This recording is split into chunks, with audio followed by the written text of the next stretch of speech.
آج آپ کو پتا ہے کہ آج جو دن منایا جا رہا ہے غیر اقوام کی طرف سے اور مسلمانوں کو اس کی طرف رغبت دلائی جا رہی ہے. اب سے کچھ سال پہلے تک کوئی اس سے واقف نہیں تھا، نام بھی نہیں سنا تھا. ویلنٹائن ڈے یہ کیا چیز ہے کوئی جانتا بھی نہیں تھا، لیکن میڈیا نے اس کو ایسا عام کر دیا. ریڈیو پر آپ سن لیجئے، ٹی وی پر آپ سن لیجئے کہ وہ بات ہی اسی قسم کی کرتے ہیں، رات دن یہی باتیں ہو رہی. اس کا مطلب یہ ہے کہ لڑکیاں کھلے عام بے حیائی کا مظاہرہ کریں، لڑکے کھلے عام بے حیائی کا مظاہرہ کریں. آج ہی کے اخبار میں نے پڑھا کہ اب برطانیہ میں بھی لوگوں نے اس کے خلاف آوازیں اٹھانی شروع کر دی.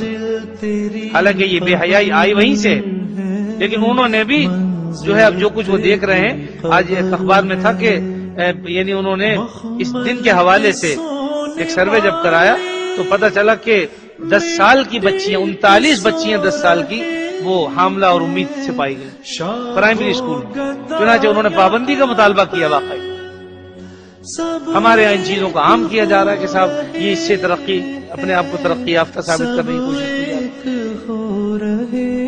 اس لیے بہت بڑی ذمہ داری ہے ہم سب کی کہ اپنی اولادوں کو سمجھائیں، اپنے جوانوں کو سمجھائیں، اپنے بچوں کو سمجھائیں کہ یہ غیروں کے طور طریقے ہیں، اور غیروں کے طور طریقے وہ قومیں اختیار کرتی ہیں جن کے پاس اپنے پاس کچھ نہ ہو. الحمدللہ ہمارے دامن میں اتنا کچھ ہے کہ ہم غیروں کی طرف دیکھنے کے محتاج نہیں ہیں. اللہ اور اس کے رسول نے کی جو تعلیمات ہیں وہ ہمارے پاس ہیں، دامن ہمارے بھرے ہوئے ہیں، صرف عمل کی کمی ہے. اور یاد رکھیے کہ جو جس قوم کی مشابہت کرے گا وہ انہی میں شمار ہوتا ہے. من تشبہ بقوم فہو منہم. اب سے صدیوں پہلے روم میں جو بادشاہت تھی اس کا جو بادشاہ تھا وہ ظالم تھا. اس نے مختلف ظالمانہ قانون رائج کیے تھے. وہ ایک راہب اور پادری جس کا نام ویلنٹائن تھا، اس نے اس زمانے میں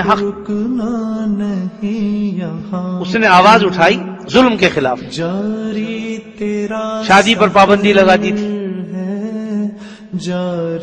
اور بعد میں پھر یہ ہوا کہ وہ یعنی بعض روایات کے مطابق کہ وہ خود اس بادشاہ کی لڑکی پر عاشق ہو گیا، جس کی پاداش میں بہرحال اس بادشاہ نے اس کا سر قلم کرا دیا. تو یہ دن ویلنٹائن ڈے اس کی یاد میں منایا جاتا ہے. بتائیے مسلمانوں کا اس کی تہذیب و ثقافت سے کیا تعلق؟ ہمارے یہاں تو کھلم کھلا یہ بے حیائی ہے.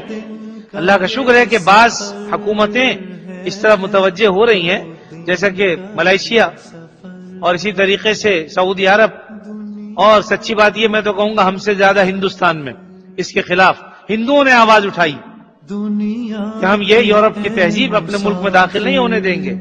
لیکن ہمارے یہاں تو اللہ تعالیٰ معاف کرے ہر چیز کی کھلی آزادی ہے، اس لیے کہ ہم اپنے آپ کو آزاد کہتے ہیں.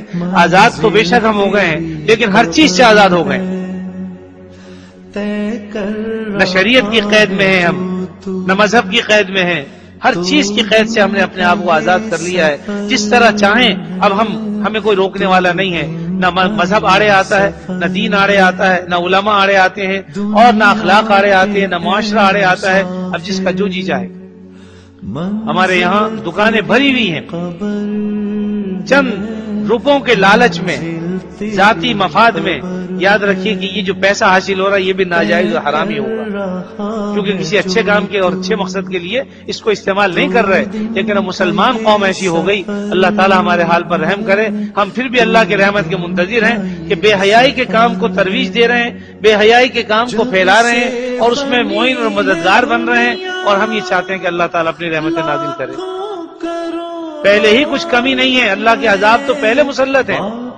اناج کی کمی ہو گئی، پانی کی کمی ہو گئی، اور دیگر بہت ساری چیزیں. مہنگائی عروج پر ہے، لوگ چیخ رہے ہیں، لیکن اس کے باوجود کوئی سننے والا بھی نہیں. اور یہ ایک اور عذاب مسلط ہم نے اپنے اوپر کر رکھا. اب تو یہ حالات ہیں اور یہ معاملات ہیں. بہرحال اللہ تعالیٰ اپنے فضل و کرم سے ہم سب کی اصلاح فرمائے، ہم سب کی کوتاہیوں کو معاف فرمائے.